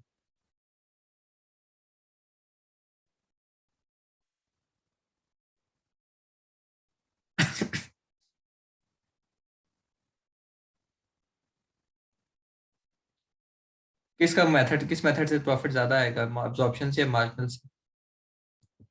सर, मार्जिनल कॉस्टिंग का बिल्कुल। ज्यादा होगा बिल्कुल, प्रॉफिट। सवाल में हमने एब्जॉर्प्शन कॉस्टिंग का निकालना है। जी अब प्रॉफिट में फर्क कितने का होगा? किस तरह निकालते थे? Change in inventory multiply by fix हो यार। फिक्स हो यार आपको 3 पर लीटर दिया हुआ है, चेंज इन इन्वेंट्री निकालने कितनी है? 8500 माइनस 6750, 1750 आ जाएगा। अब चेंज इन इन्वेंट्री इसको मल्टीप्लाई करते हैं 3 से, 5250 आ जाएगा। ठीक है। अब मेरा आपसे सवाल ये है, बड़ी इंटरेस्टिंग, ये देखिए सब कॉन्सेप्ट की गेम है, इसी तरह आपको मैनेजमेंट अकाउंटिंग में ऐसे ही एग्जाम आते हैं, कॉन्सेप्चुअल। अब आपको पता है मार्जिनल कॉस्टिंग का प्रॉफिट ज्यादा है, और आपको पता ये भी है कि दोनों प्रॉफिट्स, दोनों कॉस्टिंग मेथड के दरमियान प्रॉफिट का डिफरेंस 5250 है, और मार्जिनल कॉस्टिंग का प्रॉफिट 62,100 है। एब्जॉर्प्शन का क्या होगा? इस डिफरेंस को मैंने ऐड करना है, माइनस करना है, क्या करना है? दिमाग लड़ाएं अपना, लास्ट चीज है बस दिमाग लड़ाने वाली, क्लास खत्म है इसलिए। सर, इसको माइनस करेंगे इसमें से। बिल्कुल, क्योंकि एब्जॉर्प्शन का कम है ना प्रॉफिट मार्जिनल के जी मुकाबले में, तो माइनस कर देंगे। तो देखें इसी तरह आपको एग्जामिनर टेस्ट करेगा कॉन्सेप्ट को। 56850, तो आप प्रॉफिट की रिकंसिलेशन भी कर सकते हैं इस शॉर्टकट से। मैं आपको जी इंटरेस्टिंग चीज बताता हूँ, ये इस चीज की इंपॉर्टेंस का कि मुझे अच्छे तरीके से याद है कि मुझे इस सिर्फ इस चीज से, डिफरेंस इन प्रॉफिट से सिर्फ मुझे 9 सवाल आए थे, सिर्फ इस चीज से 9 क्वेश्चंस मुझे आए थे एब्जॉर्प्शन कॉस्टिंग से। अच्छा। और ये आपको कोई मतलब आपको किसी भी चीज को लाइट नहीं लेना, कॉन्सेप्चुअली आपने अच्छा चलना है। देखिए जी प्रोडक्शन अगर सेल से ज्यादा हुई तो एब्जॉर्प्शन का प्रॉफिट ज्यादा होगा, आपको आज ही याद होना चाहिए। क्लोजिंग ओपनिंग से ज्यादा हुई तो एब्जॉर्प्शन का ज्यादा होगा। ओपनिंग अगर ज्यादा हुई या सेल्स प्रोडक्शन से ज्यादा हुई तो मार्जिनल का ज्यादा होगा। ये कॉन्सेप्ट आपने अच्छे तरीके से याद करना है। दोनों का फर्क निकालने का फॉर्मूला भी मैंने आपको बता दिया है, ठीक है। जी अब एडवांटेजेस क्या है एब्जॉर्प्शन कॉस्टिंग के? Number 1, fulfil the requirement of reporting standards by valuing inventory at full cost. जो आप फाइनेंशियल स्टेटमेंट्स बनाते हो ना उस्मान, उसमें आपको इन्वेंट्री को फुल कॉस्ट पे वैल्यू करना होता है, ठीक है, और एब्जॉर्प्शन कॉस्टिंग वो काम करता है। इससे ये प्रूव हुआ कि मार्जिनल कॉस्टिंग हम अपने लिए करते हैं, ठीक है। रिपोर्टिंग के लिए हमें एब्जॉर्प्शन कॉस्टिंग ही इस्तेमाल करनी पड़ेगी, ठीक है। जी मार्जिनल कॉस्टिंग हम अपने लिए करते हैं ताकि मैनेजमेंट की हेल्प और डिसीजन मेकिंग में। दूसरा एडवांटेज था एब्जॉर्प्शन कॉस्टिंग का कि अंडर ओवर एब्जॉर्प्शन आती है, जो कि कॉस्ट कंट्रोल के लिए अच्छी है। कैसे? अगर आपको नजर आ रहा है कि यार मेरे मतलब मिसाल के तौर पर मैंने ओवर एब्जॉर्प्शन करवा दी या अंडर एब्जॉर्प्शन करवा दी, तो आप कॉस्ट को कंट्रोल भी कर सकते हो ना, मॉनिटर कर सकते हो कि यार मैंने तो इतने प्रोडक्ट की कॉस्ट में शामिल कराए थे, तो कॉस्ट ज्यादा क्यों होगी, ठीक है। कि कॉस्ट ज्यादा तो नहीं होनी चाहिए थी ना, इससे कम होनी चाहिए थी, मैंने अगर ज्यादा शामिल करा दी, एक्स्ट्रा कॉस्ट क्यों इनकर हुई। कॉस्ट कंट्रोल के लिए भी यूजफुल है। फेयर प्राइसिंग है, क्योंकि ये जब आप प्राइसिंग करते हो, सेलिंग प्राइस निकालते हो, तो ये वाली कॉस्ट आप इस्तेमाल करते हो, तो ये मार्कअप जब आप यूज करते हो जो कि कॉस्ट भी होता है, तो एक फेयर प्राइस देता है ना, क्योंकि सारी की सारी कॉस्ट कवर कर रहा होता है, फिक्स भी और वेरिएबल भी। जबकि मार्जिनल कॉस्टिंग के एडवांटेजेस डिसीजन मेकिंग में इस्तेमाल होता है, मैंने आपको बता दिया क्यों। कोई अंडर ओवर एब्जॉर्प्शन की एडजस्टमेंट नहीं चाहिए होती, आराम से ऑपरेट होता है। एब्जॉर्प्शन कॉस्टिंग की तरह आपको पूरा अपोर्शनमेंट, रीअपोर्शनमेंट, ये सारा कुछ नहीं करना पड़ता। फिक्स कॉस्ट पीरियड कॉस्ट होती है, यानी कि फिक्स कॉस्ट वो कह रहे हैं इन टोटल, अगर इनकर ही इन टोटल होती है, तो वो जो है मार्जिनल कॉस्टिंग जो है उनको इन टोटल ही माइनस करता है। ठीक है, ये कुछ एडवांटेजेस है मार्जिनल कॉस्टिंग के, और ये कुछ है एब्जॉर्प्शन कॉस्टिंग के। एब्जॉर्प्शन कॉस्टिंग में हम इन्वेंट्री को जो है वैल्यू करते हैं फुल प्रोडक्शन कॉस्ट पे। अगर वो आपसे सवाल में पूछता है कि मुझे बताओ कि इस यूनिट की कितनी वैल्यू है एब्जॉर्प्शन कॉस्टिंग के तहत, तो आपने पर यूनिट सारी की सारी कॉस्ट ले लेनी है, फिक्स भी और वेरिएबल भी। जबकि मार्जिनल कॉस्टिंग में आपने पर यूनिट कौन सी कॉस्ट लेनी है, सिर्फ और सिर्फ वेरिएबल। वेरिएबल। ठीक है, तो ये हमारा absorption costing, marginal costing done हो गया। इसके साथ हमारा 50% कोर्स डन हो गया। ठीक है, अब हमने करनी है किट डिस्कशन। किट डिस्कशन किस चैप्टर की हम पहले करेंगे, मैं सबसे पूछ के आपको गाइड करूंगा, और कल क्लास में हम वही करेंगे। किसी भी सूरत में उस्मान, अगर आप अपने साथ सिंसेयर हैं, ठीक है, तो आपने डिले नहीं करना। ये कोर्स आपको पता भी नहीं चलेगा, खत्म हो जाएगा, इसी साल के अंदर अंदर खत्म हो जाएगा। फिर बाद में बड़ी प्रॉब्लम होगी आपके लिए, आपने चीज़ों को मैनेज करना है, आपने देखना है पहले मैं कौन सा एग्जाम दे रहा हूँ, MA2 दे रहा हूँ, FA2 दे रहा हूँ, क्योंकि मेरी तरफ से तो आप फ्री हो जाएंगे बाय लेटेस्ट जो है ना, जनवरी के फर्स्ट वीक में। मैं आपसे मॉक भी तब तक ले चुका हूँ, तब तक मैं रिवीजन भी करा चुका हूँ, BPP किट भी करा चुका हूँ। तो साथ साथ जी चलना है। ठीक है, और जी इस टॉपिक को रिवाइज करना है। जी।